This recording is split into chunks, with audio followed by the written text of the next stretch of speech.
right, we are back in the beautiful state of Indiana. The weather is 30 degrees and it is terrible outside. And we are in the little town of Noblesville with our friends Lynzi Stringer and Tommy Icarus on Risky Stays. Hello, friends. Hello. Hello. Howdy doody. How are you? Doing great. How about yourself, man? Not too bad. I'm really happy we were able to do 3 different sponsorships with 3 different microphone companies all at the same time.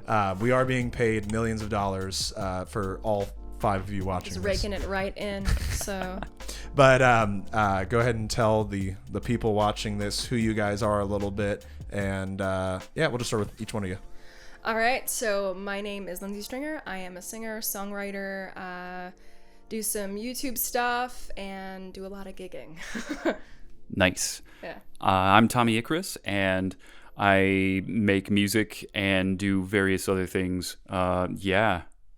And I enjoy making music. It's very nice. What all else? creative things. Yeah. Well, yeah, and you guys dabble in all types of things. You do music, but then you also do your own media. Obviously, we've got the camera here. We've been taking photos today, doing content. So maybe let's open it up with the importance of promoting yourself and branding. Even though, let's assume someone who's just starting out, they're not going to pay a videographer and do all that. How'd you guys get your start in just learning how to do things and, working your way up to that? Literally internet stalking other musicians who do what we do, and then just kind of seeing, what is working for them and what isn't. And this can be large scale or smaller scale. Obviously, it's good to dream. It's good to have big goals, but Lame.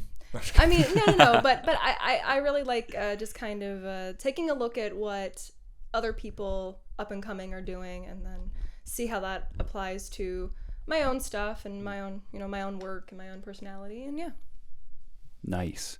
I'm historically terrible, absolutely terrible with self-promotion, and you have been helping me tremendously. What inspired me to start getting into the videography and the lighting aspect of things is because you're like, I'm doing my YouTube thing, and I'm like, ooh, Perfect opportunity to learn. I wonder how much further we can push this quality-wise, and I've fallen in love with it. It's so much fun. Well, I'm sure, too, you guys have probably dealt with it, but performing and recording at the same time is such a buzzkill. oh my god, even setting this up, knowing I had to go through my head what I'm going to ask and how, look a certain way and talk a certain way. But even recording music and trying to record a playthrough or some type of vlog, if you have to be on for the camera and on for the moment that red light comes on, there's something that just goes wonky in the brain. You really have to get in the zone to bring that inspired, genuine performance. Yeah. And it can be hard sometimes. It is, and then you have to think about, really do I have the right lighting? Do I have the right angle? Yeah.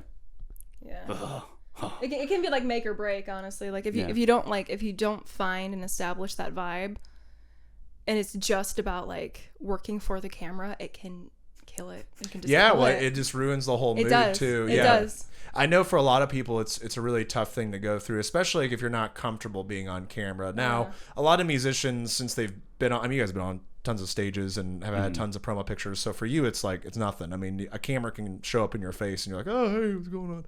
But for a lot of and then maybe you might still struggle with it, but a lot of people really have a hard time putting themselves out there. They feel kind of gross and weird, and social media naturally is kind of a me, look at all the great things I'm doing, but it's also a necessary evil. When you're doing music, it's a brand, it's a business. Absolutely. If you're not posting about where your shows are, you're not posting songs that are out, nobody's gonna touch them. So and I know you guys have both gone through a couple different iterations of your own music, so tell us about how you guys got your start in music, and maybe just a little bit about how you learned how to play instruments, and then maybe your first steps towards doing gigging and music full time. All right, cool. Do you want to go first? Yeah, sure. I've been going first. You go first. Yeah, all right. So when I was 12, my friend invited me over. His dad had a really cool jam spot in the basement, and he taught me how to play drums. And I was hooked. Every day I could get my hands on an instrument, I would. When I was 14, I started a terrible punk rock band, borrowed a friend's bass, and was listening to a pop punk band called MXPX. And it kind of got me inspired. And I started a band. We were terrible, had a blast, never stopped. From there, it was just band after band after band. Then around 2014, I think, I was like, I kind of want to start doing solo stuff, a little bit lighter, more melodic, because I did a lot of punk rock and hardcore, gritty, whatnot. Yeah. And yeah, I've been doing that ever since. Isn't it like having a bad punk band? Isn't that like a good thing? Isn't that yeah, the whole point? Yeah. It's just like Definitely. detuned, nobody's in time, the drummer's just hammered all the time. I don't know if it's exactly punk when it becomes too polished anyway. So That's true. It loses the essence. Yeah, you lose the grit. Yeah. What was the terrible punk band called? What was the name? Which one? All of them. All of them. There was Spork. There was Dirty Band-Aid in the swimming pool. What the hell? That was the full name? Yeah. Dirty Band-Aid. Did you name it? And the swimming pool or in the swimming In the pool? swimming pool. As if you imagine. It's very relatable. It's a nice summer day. You're diving into the swimming pool. Everything's perfect. And you see this dirty Band-Aid float up to you. You're like, my God. Ain't that just the way it is? There's always gonna be that dirty Band-Aid floating in the swimming pool somewhere. You just gotta roll with it. You just gotta roll with Punk the rock. punches, man. And very prolific. was that the last one? No, I can't remember the other ones right now. Okay. They're just going. We'll have a segment later called Spur of the Moment Punk Bands where we'll have to come up with names. But. Oh, I am really good. So I'm really bad at naming bands that I'm in, but I'm really good at naming like off the wall stupid punk names, like nice. punk band names. Yeah. Yeah. Well, hey, you said it. Yeah. 5, 3, 2, 1. You gotta do 5 right now. Oh God. Oh dear God. No, but I came up with a ton. Well, my first band was called Mediocre Octopus. Mediocre Octopus. That sounds like a ska band. Yeah, we weren't. I was in a ska band called Optional Necessity. It's very, very What ska was band. No. I came up with a whole bunch back when we were like really trying to name the band, but every name that I came up with was so like grimy. It just sounded like a punk band. Yeah. I can't remember what they were, but I know like all of them were just not the vibe. We'll have a break between here. We'll have you hop in your phone. You'll have to bring that back. Okay, but yeah, I'm sure I have a whole like memo on my phone about it. Let's talk about how you got your start in doing music. Okay, yeah. So, so my main thing is in singing and songwriting and stuff. I've been doing that, quote unquote, professionally for the last like 12-ish years.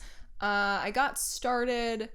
I was still in college. I was actually recently in college, and I was like, man, this is cool. Like, I like being in school. I like all this, but I really would feel at a loss if I didn't pursue music in some way. And so I joined the Ash Rock program in Sam Ash, and because I didn't know anyone. I didn't know anyone in the scene. I didn't even know we had a music community. I didn't know anything. So I was like 20, 21. I must have been 21 because we played bars. So my first like real band that actually played was an Ash Rock band, and we played at Birdie's. Nice. Which was cool. For the anyone, one here off of in Fisher's area. It was like that Broad Ripple. It had like the almost weird Nora. circle stage, right? It was like a corner stage. Yeah. It was like you walked in and it was like a cave inside. I saw a show when I was in college. I think it was close to one of their last shows. It had to have been a few months after that they closed. Yeah. But it was a cool venue. It was pretty sick. It was in a weird area. Very much. It was kind of off away from everything. Yeah. Very much so, and I think that was one of the major downfalls of Birdie's, which is because it was kind of hard to get to, and the parking lot wasn't the best. Like, not throwing any shade at Birdie's or kind of like anyone associated with Birdie's, but absolutely it was. Like, well, back in the day, like Birdie's was so like it was prestigious. Like Prince played at Birdie's. Like so many big names played on that stage. It was pretty big. What about 300 or 400 cap? I mean, it got pretty big, and then you had the upstairs. Huge. Yeah. I think there's a Birdie's in Bloomington, or is that Bluebird? Oh, Bluebird. Bluebird. Okay. Yeah. But I think Birdie's was. I knew that there was the main one, and I think there might have been a few of them. Did you see that they actually? I don't know if it's the same company, but they have a Birdies now in Westfield, and it's like a putt course brewery type thing. I love putt. I hope it's the same thing because they would like totally sold out. They're like, we're going putt. Dude, if it's okay, like. It's even fun. if it's not the same people or like associated in any way with Birdie's. I think they still have live music there too. I love a good putt. Well, that's good. I'll write Maybe we can entertain the putt-putters. Yeah, I'm always looking for venues. You guys have to play your set, but each hole you have to follow the people as they go to each hole. Yeah, we're great at. But you have people, to you have to bring a generator. You have to like take the generator and unplug everything and run over, set it up, play. Can do. As long as they're going to be at the hole. Yeah. Yeah, they'll be at the hole. That's long enough for a punk song. Basically. Yeah, that's true. Like, they played 5 songs. We were there for 2 minutes. Yeah, exactly. Yeah. But okay, so you did the bars and all that, and then... so so did all of that. So, the big bad 2020 that happened that we're not going to really talk about, but 2020, something happened and shows were canceled and it was rough. I had just started really pushing the Lynzi Stringer band. So, before that, I had gone under so many other names, but, even for like quote unquote solo stuff, collaboratively or by myself, I was going by like Tough Humble and like all these weird names, and I had all these band names. I had the Stringer Combo and Like Smoke and all of that. And then, I wanted to kind of make 2020 my year in January. That's what I thought was going to happen. I think a lot of people had a lot of aspirations. 2020 was going to be a lot different. It was when I was starting my company. My buddy Jackson, who had started recording, he had just left his day job to do that. We both were like teaming up and ready to go. Just bright-eyed, bushy-tailed, and nope. We knew nothing. Yeah, and then, within 2 days, the entire schedule of show after show just wiped. The world really just halted. So how did you? Obviously, there was a lull of time. Everybody was sad and depressed. Whatever. We'll move on from that. So how did you kind of crawl out of that hole to get back on the stage when it was the right time? I think it was some of the biggest things that I thought the first couple weeks were.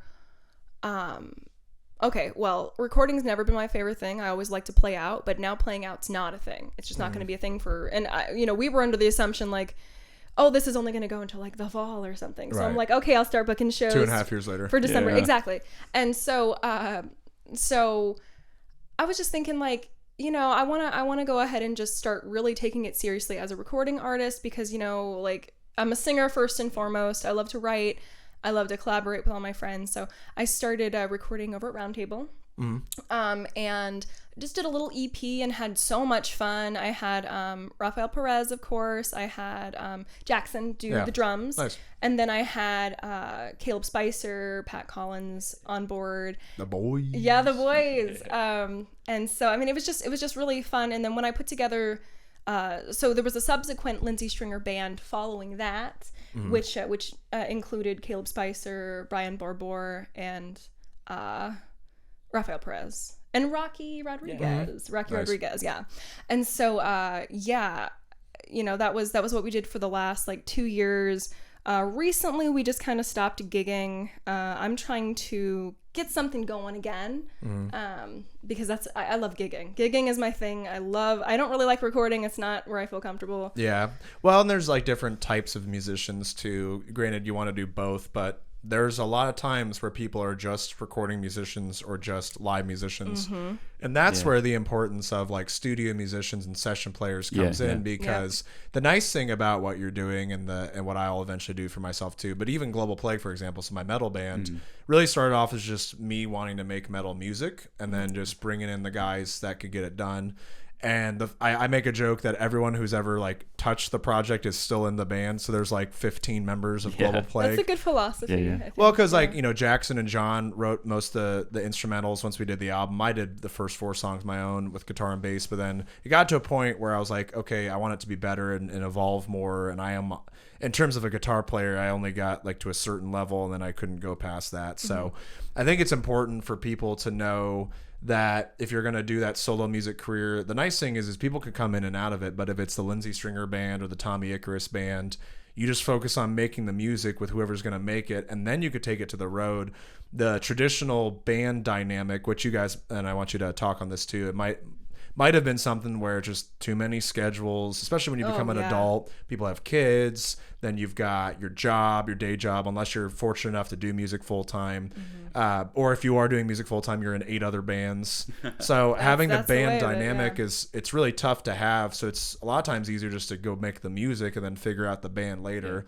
So what's your guys' experience been? Granted, we don't have to like name names of people that made it worse or all that, but what's your experience been, both of you, working as a band, like if a traditional band where everyone's equally writing the stuff versus you write it and bringing in session people and then bringing in live players later? What's been your experience with it? Who first? Doesn't matter. Yeah, okay, I've never been in a band where like everyone kind of had equal writing. I don't know, it's just never really come up that way. So like say my first band that did originals was Like Smoke. It was usually like 50-50. I would write all the lyrics, melodies, and then someone else would write everything on guitar, for instance. And like I would give some ideas, but really that was theirs, and that was mine. So in fact, what we're doing now, Tommy and I, in this group Enigma Fig, this is the first true full collaborative group I've been in. And it's been really different. It's been very nice, just kind of it creates many pockets of vulnerability, I would definitely say, because it's not something that I'm used to. He's been very helpful, just kind of getting me there to feel comfortable enough to. Well, it's good too that he really takes a likening to, you like recording and you do recording. I you love it. He So really does. the nice thing is he can just focus on that. You can focus on the music. Obviously, he's a musician, songwriter too, but then you've got someone to take that creative part off of your brain, so you can just focus on what you're good at, and then he can focus on what he's good at. Absolutely. And like I feel like that division of labor in terms of composition and just the whole package, really, like composition, lyrics, melody, marketing, I just feel like we're pretty equal in the things that we do. Like we both bring a lot to the table, and they're very different things that we bring to the table. So it just kind of helps it work. Well, it helps the music breathe too. You might have had a very concrete idea of how a song should be, and then you guys rework it and try different styles. Then you figure out like that's actually, because when you're making music, especially today, if you're gonna take the time to record it and make it, you want it to be objectively good, which sounds like vague and weird. But it might be something that you love, but it might not be objectively good for what you're trying to do. Yeah, absolutely. So like if you're trying to do a pop duo, but then you make a really weird, dark, dreamy, psychedelic song, which, it's still cool in its own right, but it depends on what you're trying to achieve. Yeah. So usually, especially if you can do it early on, you determine a core genre or a core sound. Yeah. And you always make sure you reference back to it. You don't want to do the same thing, but you don't want to go so far off of it. People are like, what the hell is this now? Yeah, it's kind of like DIY producer. You have to be your own producer. Stay on target. And like we're kind of in the middle of doing a song right now where we've gone through iteration after iteration and even gone into studio and tracked it. And they're like, oh, is this the vibe? Do we lose the core of the song in the process? And sometimes if you don't record with the right producer or the right studio, it does lose that juice to it. Yeah. And then on the flip side, it could be a song that's really good live, but sounds strange in recording. Absolutely. Yes. Yeah, there's we so run many into pieces that. to it. Yeah. So you just got to know you have your recorded version, and then you can kind of dance around and have fun live. Because a lot of live stuff sounds cool live, but it sounds dumb on a recording if it's just too drum filly or too vocal runny or too guitar noodly. Absolutely. There's a time and place for everything, and you gotta you gotta cherry pick it and make sure it's something that's gonna follow at least enough of a structure that radio stations and playlists are gonna want to pick it up. And that's like whenever I do music, that's what I try to. I don't completely bank on it. But it's like, okay, if we know this song style did really well, we don't need to hammer it to death, but it'd be cool to lean that way. Kind of be more like if you notice that you have like a disco dance vibe that does really well. Not every song should be, a disco drum beat, but maybe incorporate that in a lot of parts. Pepper it in. Yeah, definitely. Make it like a root sound that can be kind of, you can have like a straight line of it, and you can kind of jump and go above and below it with different intricacies. So with you guys putting music together now and playing live, are you guys planning on doing just a duo, or are you planning on bringing musicians, or a combination of both? What are you thinking? Definitely a combination of both. Everything. So we're kind of in the process right now of focusing on about, say, a small handful of songs, like good 5 songs, like a nice EP that we'll probably release in singles, and then an actual EP composition. But making sure that the core of the song moves you both broken down, stripped down as a duo, and the full band composition, and trying to skate the line like that. I think a mark of a truly good song is that you can take those core elements, you can break them down, and it still takes you somewhere, Sure. And we're going through that right now, and we almost have our first group of songs to place where it's inspiring that we really love them. We're definitely getting there. So we have arrangements for us, the two of us, just in front of a microphone, doing smaller gigs and intimate stuff. And we're working with the drummer right now, and going to be pulling in some various other instrumentation to see where it goes. So Yeah.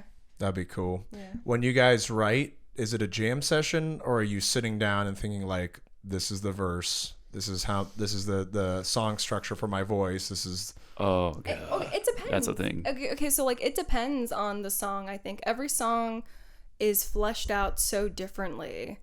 It's just how whatever started it. So you could just be noodling around and you're like, oh, that's cool, I'll hop on that. Or you could just be like sitting down, like we are writing a song. Like we are going to write it the traditional like songwriter way, where we throw down a bunch of riffs and a bunch of lyrics and a bunch of this and just chisel down what's gonna... I think between the two of us, we do pretty much all of those techniques. We do. Most of the time, I constantly just have music going in my head all the time. The other night, I was walking around the house and I heard a hook, and 3 hours later, I'm like, here's a song. I just get obsessively latched onto it and then see where it takes me. Yeah. Mm-hmm. Yeah, whenever I write lyrics, I tend to have a hard time when I try to sit down and actually write them. Yeah. But if I'm driving and I'm like, oh, that's a cool concept. Notes. Just kind of ride in the wave Absolutely. of those moments of inspiration, see where it takes you. Yeah, that can be yeah, man. awesome. Like, I feel like I come up with all of my best ideas when I am driving or when I'm in the shower. But like mostly driving. I feel like when I'm driving, even if it's dead silent in the car, or there's music or there's a book going, I will always find some inspiration when I am driving. I love traveling. Yeah. Well, for me, I really fell in love with singing and vocals because I can do it in the car when I'm between stuff, because I'm so busy driving around everywhere. That was my one gripe I had with guitar, is you have to plug it in, then you got to tune it, then you got to change the strings, then you got to play it, and then if your hands are tired, blah, blah, blah. But you're in your car, you just sing. So anyone who wants to learn how to sing, do some vocal warm-ups in the car and just sing in the car. And book a lesson with me. And book a lesson with Lynzi. I got you, boo. Yeah. But no, it's if you want to do music, I don't think you have to have like a musical bone in your body. I don't think I did when I started. I just technically learned scales and just you just have to sit there, and it is work. You have to really work it. And I feel like the older you get, the harder it is to pick up a skill like that, because it's tend to be, if you're a kid, you don't have anything else to do. If you can just play guitar for 4 to 6 hours, like I did it as a kid. Yeah. Now I can pick up a guitar and play however I want, and I don't even. It could be 5 years since I played. My hands won't be the same, but it's ingrained in your memory. But we're gonna take a quick break here, but I do want to come back with, we got some cameras here. Yes, we do. We've been doing some content creation all day, so I want to talk a little bit more about YouTube and social media. So we'll be right back. Beautiful. Wow.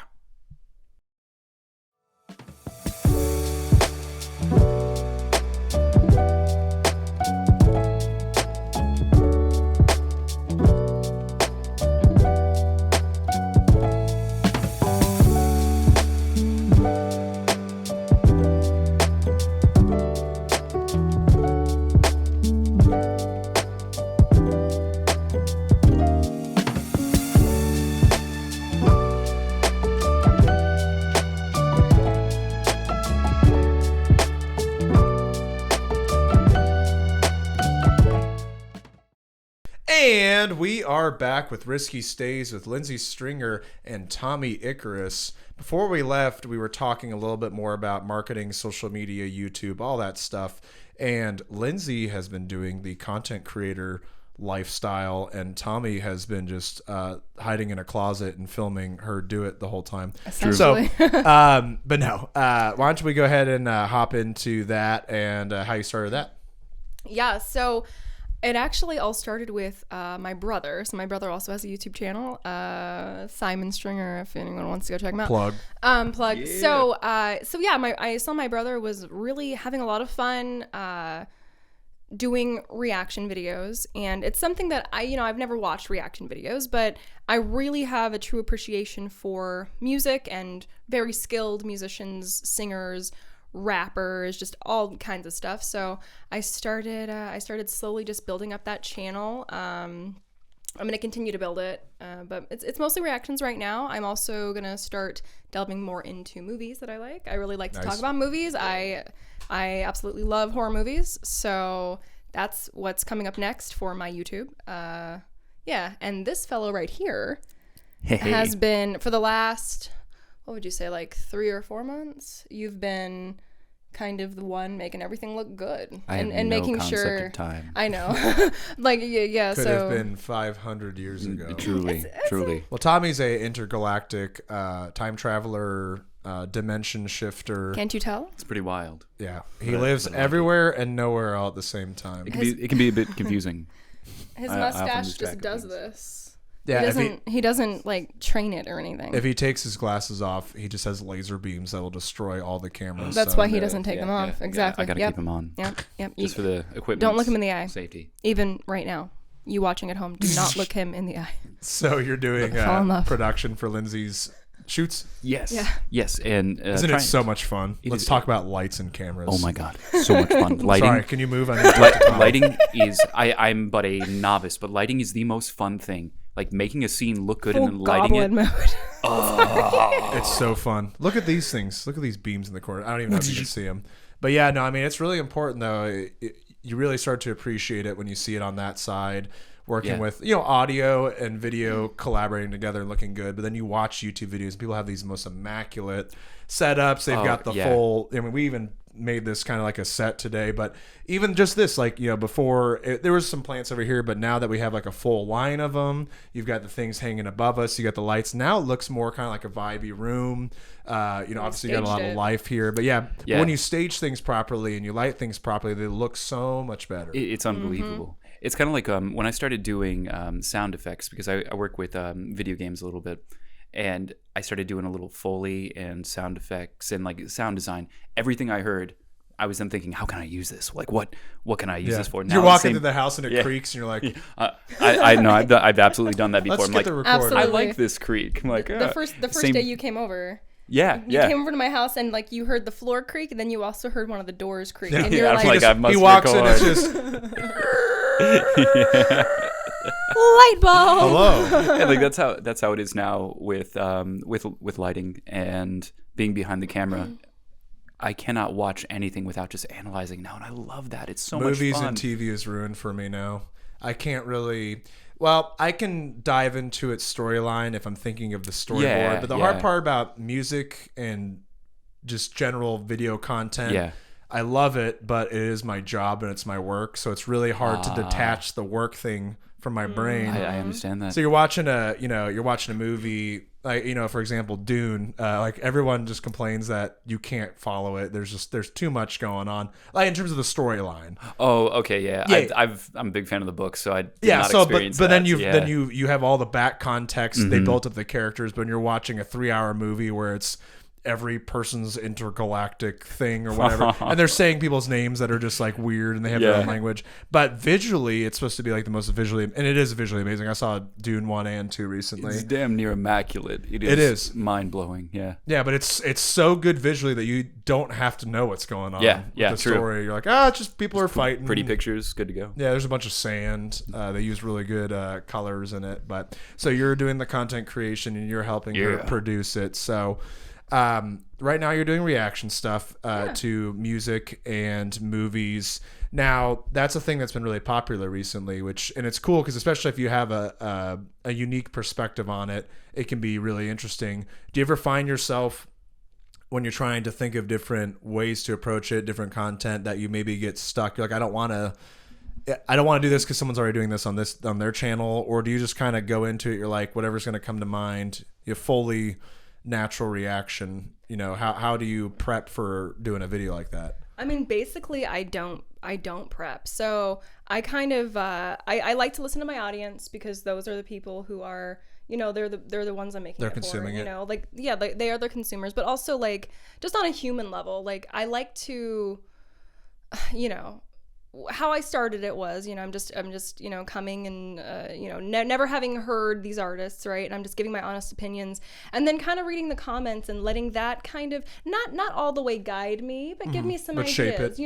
if they're all really excited for me to, okay, for instance, there was this one video by Ren. It was a live, video by The Big Push, and they did I Shot the Sheriff. They did a really beautiful like mashup, and everyone was in my comments for months like, please do this, and then when I finally got the time to like really sit down and like absorb it, then I did, and everyone was so excited, and like it just makes me happy that I can, I don't know, kind of give them, for one, I can experience it, because I don't know, it's just nice for me to experience things in that, from that perspective, I guess. And then so you're not listening or watching these things before? It's a lot. No, not at all. It's all on the fly. Yeah, absolutely. And because I like being genuine. I never want to be that disingenuous a-hole. I don't know if I can cuss. You can. I mean, okay, I don't want to be that disingenuous asshole who's just like doing it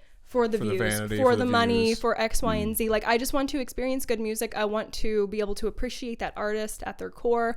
I like to try to even think about how was their life when they wrote this, and like what were they going through when they performed it this way. And it so much goes into it. And I think having that perspective makes it a lot easier to pull in an audience, you know, like, I don't know. And it's not that it is about the numbers, but genuine exactly. And I can relate to. Yeah. And I want to journey with you. Exactly. And I want to keep it that way. Like, I never want to come off as disingenuous, because I've even had earlier in my videos, because I was very nervous. I don't know if you can tell, I get very nervous a lot. You've known me for I've known you for about 5 years. Yeah. You've known me for a long time, so you know I can get really nervous sometimes. So you know, at first I was, and you know, I made me seemed a little awkward. So it made some people in the comments are like, "This isn't a genuine response. You're just a grifter." And I'm like, "What the f are you talking about?" Like, yes, I am. I almost the House shit of myself Gryffindor. before I filmed chosen. this. Yeah, exactly. I went to the bookstore and they had the hat and they made me a griffin. No, Yeah. well, so, and the nice thing about what you're doing too, granted they're totally unrelated, is with your music stuff, you know, you're building an audience on the YouTube side. But then if you're coming at it from a music perspective, like a coaching perspective with vocals or whatever, then that kind of trickles over to then all your other stuff too. It's funny, John, who's in our band, he plays for the country band, and anytime he posts about the metal band, all the country fans migrate over. It's hilarious because they're like, I love John, and like they definitely don't like the music, but they still, your community will still support you in what you're doing. Man. So it's not a bad idea, and a lot of musicians are doing it where they're doing some type of YouTube vlog reaction lifestyle channel. And I mean, it's smart because you're promoting something, even if your music's in the works. Because if all you're doing is just my music, you know, most music fans or most people above the age of 18 are gonna not really care after a while if it's just that's all that you do. It's oversaturated at that point. It is, because it doesn't make your music drops meaningful. But then what do you do in the 2 to 3 or 4 months or even years before you put out another song? What do you do in that meantime? Reaction videos. Videos. It's the easiest way. Well, like for us, we do a lot of vlogs. I've been doing recently too some behind the scenes. I forgot today, unfortunately, but I put up a GoPro while I'm photographing or filming something, and then talk through why I did what I did the way I did it, and then show the end result at the end, because a lot of people always ask me. And the thing is that these setups aren't elaborate. I mean, I just put the cameras up. Those tripods are, I mean, besides the one in the middle, those tripods are less than $100 a piece. But and I've been using those for 5 years, so you don't have to have, and you guys know this, you don't have to have the most amazing, incredible equipment. You just gotta have stuff that's good enough to work with, and you know how to work with it. And you can do so much. And but the big thing is having a couple different avenues of promotion. So you'll have your photo shoot that we did today. You've got your reaction channel. You guys are starting to vlog too. So it kind of becomes an omni channel, like the Lynzi and Tommy show. But it's, you know, you've got different segments of it. And that's what we've been trying to do with 45 is have all the different shows, have some stuff that's entertainment, as well as, you know, we have services and we put on shows. So it's really smart that you guys are doing that. And then with you doing the production on it, then you guys can do your own video content and become your own creative house that way. So so you're currently doing reaction videos, and then are you going to try to branch it off into like more vlogs, or are you guys going to do some some different shows? And now you've got this room set up, you can do podcasts if you really wanted to. Because I've been trying to, you know, feel out this room and see, like, you know, what's going to be the best for content creation in this room. I really love this idea. I'm just gonna you get like a fun neon sign. You can put one like right there. Like get one custom made. I think this room is pretty me. Like I think this is this is my vibe. This is You do where love your plants. This is where I come to unwind. Well, it too, breeds like, creation. And then, right, you guys can't see the other side here, but this wall, if you put a table or you could mount cameras so that's all set up or have tripods like this. But if you did do like a table and you have those boom mounts, you could put cameras on them too. Oh, yeah. And then you could have just a dedicated room so that's the big thing with me if I'm doing content creation stuff like this is a lot of times it's a buzzkill if you have to go in, set up the cameras, format the cards, and you got to turn on the lights. Then this angle's wrong. Go. By the time you're ready to creatively go, you're already an hour and a half. You're burnt out already. Absolutely. Yeah. And your brain doesn't want to do it. So we've run into that many times. Yeah, especially with music. Yeah, music. But now we're kind of making the whole house. Because you guys have that little studio down there. It's like kind of already set up, like the jam room ready to go. You can just pick up plug and play within 15 seconds. Yep. You can record. It's really nice for demoing. Absolutely, yeah. And we're kind of doing that to most of the rooms in the house as well. Yeah, you guys got a lot of space here. Yeah, and so just having everything be clean, nice, slap the lights up, boom, good to go. And we're definitely wanting to expand outside of just. Like you said, just reactions. I know we're also contemplating doing a lot of live streaming for music. That'd be cool. Just so everybody can tune in, see what we're working on, hear the new stuff in its raw form. Yeah. Well, then you can test it out too. Someone who really did a good job with that is Mark Rebier. Right on. You know him? Yeah. He does like all the looping. And yep. he wears the bathrobes and he dances really weird. But he does live streams from his house all the time, and you can monetize that though. Like if you get a good audience building into it, you can do. I mean, he does loops on the fly, so you guys could do covers, you could do originals, or you could just do instrumental jams. Totally, that'd be cool. Or if you're doing, you can live stream a writing session. Like, hey, we're gonna. I definitely want to do that. That would be that'd be vulnerable. sick. It would be interesting. It would be great. And then maybe you have like a couple musicians come through, like some friends just pick up guitar and just jam, like have a consistent beat going. Oh yeah. I think that'd be really interesting because then you could have something that is, this is like a fun thing. This is how musicians do the thing. But yeah, as long as you're constantly just thinking of cool, creative ways to kind of pull back to the same idea, you don't want to put out too many things that don't have any consistency to them. Exactly. But a live stream shouldn't be too hard if you have the dedicated spot and you just, on every other Tuesday night, we're just going to throw on the lights, put on a vibe, and do the thing. Yeah. So live streams, that'd be a great idea. Reaction channels, vlogs. Any other types of content you guys been brewing on that you think would be cool for YouTube? Oh, for YouTube. Oh, well, so... or social media. Well, so another thing, this isn't music related, but it is YouTube related. I will be starting a movie podcast with my brother. Cool. We're going to try to make him a guest star because he too enjoys... watching the movie in real time or just talking about it? I think what we're going to do is just talking about it. I would like to... some of the YouTubers I like Grim Life Collective, for instance. So they're really into spooky stuff. I got to meet them at Days of the Dead last year. Wait, you're into spooky stuff? Yeah. I couldn't tell with all the bats on your shirt. No, that's you need to read the room better, Bram. No. Yeah, I'm blind. My gargoyle. I don't have these on, so gargoyle. I can't see anything Dracula right now. duck over there. Yeah, but I've been petting your dog. It is a nice dog, isn't it? Good boy. Yeah, he doesn't speak much. No, pretty quiet. Never barks. That was really funny. So for those watching at home, my biggest dream ever is to have a dog, and I have to compromise. Yeah, his name is Rover. A metal. And I'm pretty sure he's in paralysis. But we're not going to talk about that. He's seen better days. So yeah, I'm gonna do a movie podcast with my brother. But yeah, so I wouldn't be, opposed to someday, doing some streams and stuff where it's like a watch party. If I can get enough kind of people built up on that channel, because it is going to be a separate channel. Yeah. So yeah, that's the thing is you have to segment the content too. Because that's what I learned. Yeah. Yeah. If you're a reaction channel to music right now, that won't necessarily bring everyone over to movies because music and movies, I mean, you're looking at long form and short form. And movies, I feel like, is a little bit harder today because people's attention spans aren't as great. Yeah. So, do you guys ever dive into your YouTube analytics and look at how your videos did and the watch time through Absolutely. You see like the first 30 seconds and then boom. Yeah. Which is not that you don't have good content. It's just that most people can't sit still for long enough. So clips always do really well. So, I feel like if you're going to be a YouTuber, you have your long form stuff, but you really hammer the social media. Yeah. Because that's where things go viral and people pick it up. They might might not watch the whole thing, but they definitely know what the show is. And then Google's SEO and YouTube's algorithms can actually put the stuff in front of the proper people if they talk about your stuff or they hear it. I mean, it's just it's an unfortunate truth that your phone listens to everything and tracks every movement you do.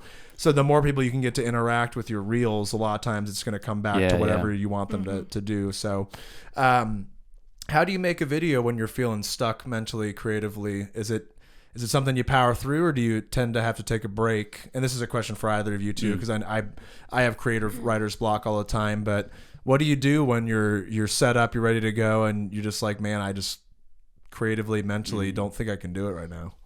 Can I be honest? I mean, yeah, 100%. I just cry.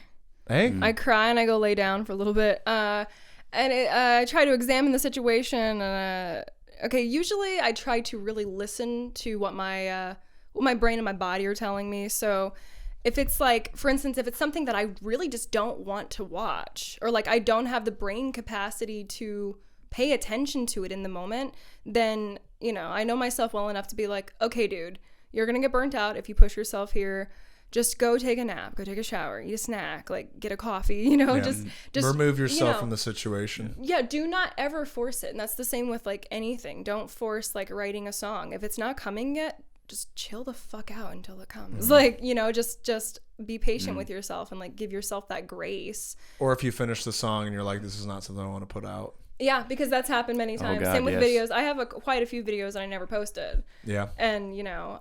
But you learn that though. And there is a fine line of, you know, if you're so self-critical, you'll never get anything done. Yeah. It's tough. Like, you know, putting yourself out there is scary. But you guys have been doing it long enough now that even if something goes out and you're like, I don't know about it, if it's still like objectively good, and that's a hard term to really nail down, but if a video is objectively, like if you have a video that has 500,000 plays, not your best performance in your mind, but everyone's loving it, chances are it's not as bad as you think it is. You're probably just a little overcritical. Yeah. Do you guys ever bounce ideas off of people? You send a video like, hey, like you have your 3 or 4 people, 3 or 4. Sure. You've got your 3 or 4 people that you send it to, and you're like, hey, rip it apart, tell me how it is, because I feel like that way at least you can vet it before you go through the whole effort of putting it out. Because if you put it out and take it down, it just looks worse. So do you have that group that you bounce ideas I off? definitely have a much stronger group for music, and since really my involvement in this is relatively recent, so I don't have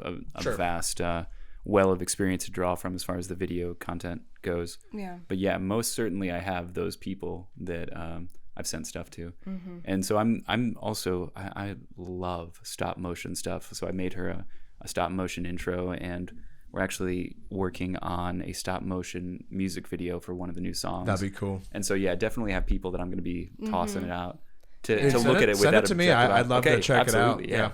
No, I'm always down to give free advice because I feel like if I got that when I first started, I would have avoided a lot of hiccups. But that's the thing, though, and I'm also the type of person too that, you know, if it truly sucked, I'd be like, Tommy, this sucks. Yeah. You're gonna need it. But then I would You're say, a real one. I would say, hey, one. this sucks, but here's why. Yeah. Because if you tell someone something sucks, or you tell someone that they need to change it, but you don't offer something, then that's the worst. It's empty. It's I don't like it. What do you not like about it? I don't know. I just don't like it. That's not a good answer. It's not helpful. Yeah, or I don't know this field. I don't know how to help you with it.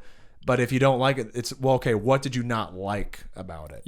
You might not have to have a solution, but why was it something you didn't love? I didn't love it because of this. Okay, then you're kind of going down the list of things to figure out what that person's trying to say.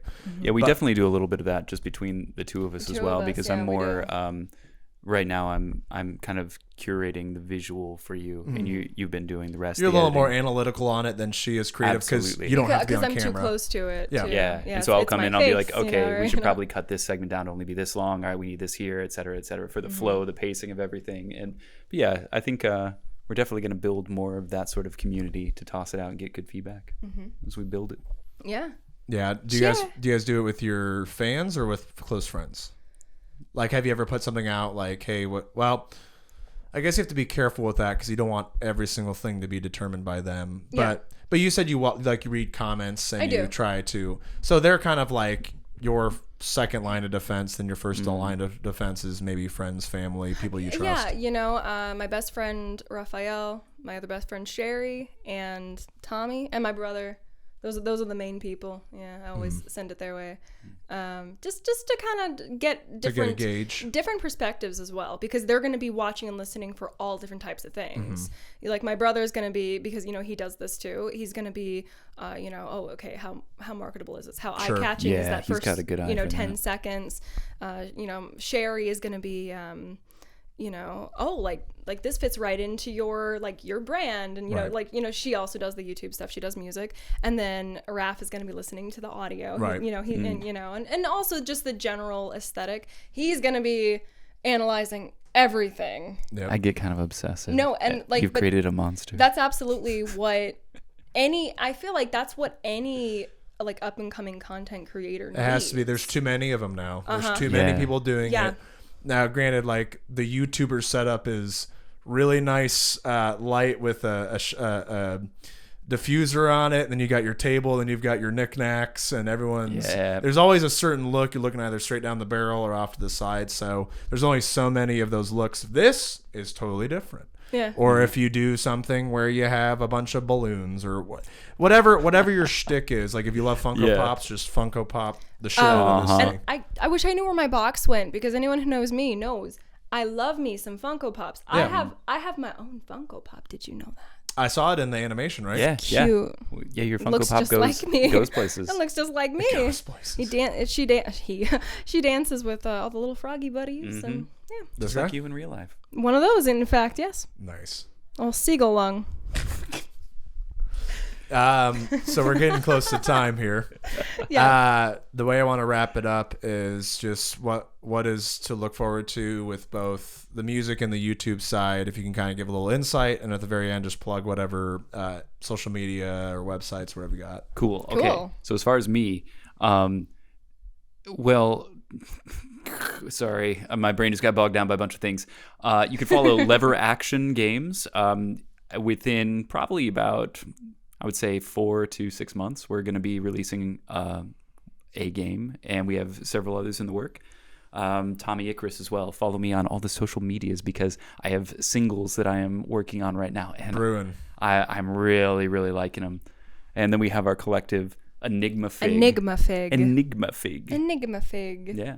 Just rolls off the tongue. Yeah, and again, we are writing and recording singles right now. Those will be ready to fly out the door in a few months. Yep. Cool. So we're looking like late summer, early fall, or closer to the end of the year. Yeah. Cool. Yeah. So that's the duo stuff, Enigma Fig, and then I am also working on an album with B Squared down in Franklin, Indiana. So we already have, I think, 4 songs done, but there's so much stuff that I want to do to these 4 songs, so it's taking a while. But I would also say probably closer to the end of the year, maybe even looking into next year, like an earlier release. But definitely going to be dropping some singles on the quote-unquote solo stuff.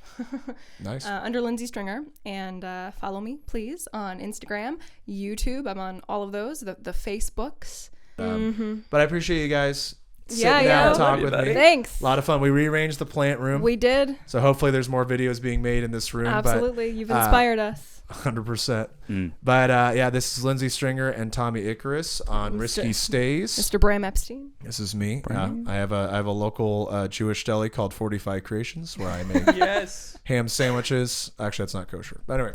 Yeah, I'm like, hey, get your facts straight. Yeah. Bram. Yeah, I'm too tired to think of anything. I understand. But no, thank you guys so much. Thank you, dude. Thank you, Peace. Bye. Bye.